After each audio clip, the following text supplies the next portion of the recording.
Intermittent fasting तो आपका ज़ाब्ता हयात होना चाहिए। आप अपने जिस्म से ज़हरीले मादे निकाल रहे हैं, आप अपने गट को क्लेंज़ कर रहे हैं। अच्छा डॉक्टर साहब, अब हम ज़रा हुँ, बात कर लेते हैं रिस्ट्रिक्टेड डाइट की, जो कि हुँ, हम वेट लॉस करने की कोशिश भी कर हुँ, रहे हुँ, होते हैं इन रमज़ान, जो कि हुँ, एक्चुअल में अगर हम साइंटिफिकली इसको देखें तो वो हुँ, कहलाती है इंटरमिटेंट फास्टिंग, जिसको हुँ, साइंस मानती है, प्रूव हो चुकी है कि हेल्थ के लिए हुँ, कितनी बेनिफिट है, और आपने भी इस पे बहुत बात की है। हुँ, इन दोनों में क्या डिफरेंस है, अगर हम इंटरमिटेंट फास्टिंग की बात करते हैं और रिस्ट्रिक्टेड डाइट की बात हुँ, करते हैं?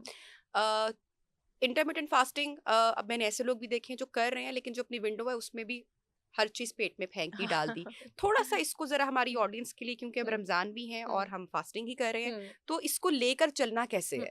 इंटरमिटेंट फास्टिंग तो आपका ज़ाब्ता हयात होना चाहिए and of course it is way superior than restricted diet. Restricted diet में आप क्या कर रहे हैं, आप सिर्फ़ अपना कैलोरी काउंट और आप अपना पोर्शन जो है उसको लिमिट कर रहे हैं आप। आप अपनी जो है सिर्फ़ वेट लॉस की तरफ जा रहे हैं और अगर आप कंपैरेटिवली हेल्दी चॉइसेस ले रहे हैं तो ऑफ कोर्स आप अपने ब्लड शुगर को भी फ़ायदा पहुँचा रहे हैं। लेकिन इंटरमिटेंट फास्टिंग में आप अपने जिस्म से ज़हरीले मादे निकाल रहे हैं, आप अपने गट को क्लेंज़ कर रहे हैं, आप अपने ब्रेन के कंसंट्रेशन और फोकस को क्लियर करें। इंटरमिटेंट फास्टिंग से हमारे इंटेस्टाइन में कुछ ऐसे एसिड्स बनते हैं जैसे हुँ, बीटा ब्यूटारेट, जिनमें एबिलिटी होती है आपका ब्लड ब्रेन बैरियर क्रॉस करके आपकी ब्रेन की कंसंट्रेशन एबिलिटी फोकस इंक्रीज करने की। इंटरमिटेंट फास्टिंग करके आप अपने फैटी लिवर को ट्रीट करें, आप अपने इंसुलिन लेवल्स को ट्रीट करें, आप अपने ब्लड कोलेस्ट्रॉल को ट्रीट करें, आप अपने हार्मोन्स को ट्रीट करें, हुँ, आप अपने जिस्म में नंबर ऑफ माइटोकॉन्ड्रिया बढ़ा रहे हैं। हुँ, माइटोकॉन्ड्रिया क्या होता है? हमारे जिस्म के हर सेल की एनर्जी फैक्ट्री को माइटोकॉन्ड्रिया कहा हुँ, जाता है।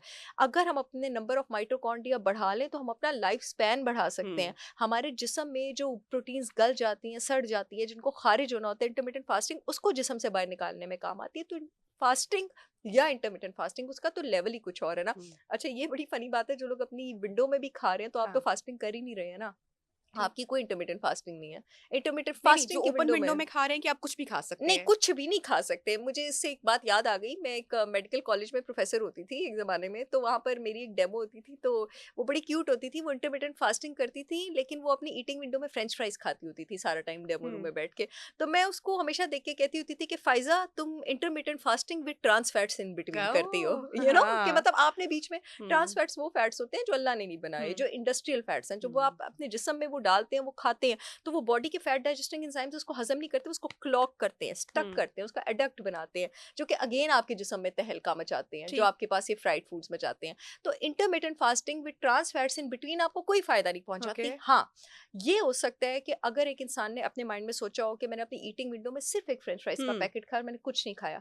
अब नबिया यहाँ पे ये हुआ कि उसका कैलोरी काउंट तो रिस्ट्रिक्ट हो गया, ठीक हुँ, है? उसका वेट तो लूज़ होगा, लेकिन जो उसका सिलेक्शन ऑफ आइटम था ना, जो ठीक। फास्टिंग के सारे बेनिफिट्स थे, वो नहीं वो होंगे। नहीं हो पाए, ठीक आपका है। सिर्फ़ वज़न कम हो रहा होगा, लेकिन आप बीमार हो रहे सो यू होंगे। Need to eat clean basically, जब आप एब्सोल्युटली, अपना इंटरमिटेंट फास्टिंग का जो ओपन विंडो है एब्सोल्युटली। उसमें वो आते हैं। हुँ।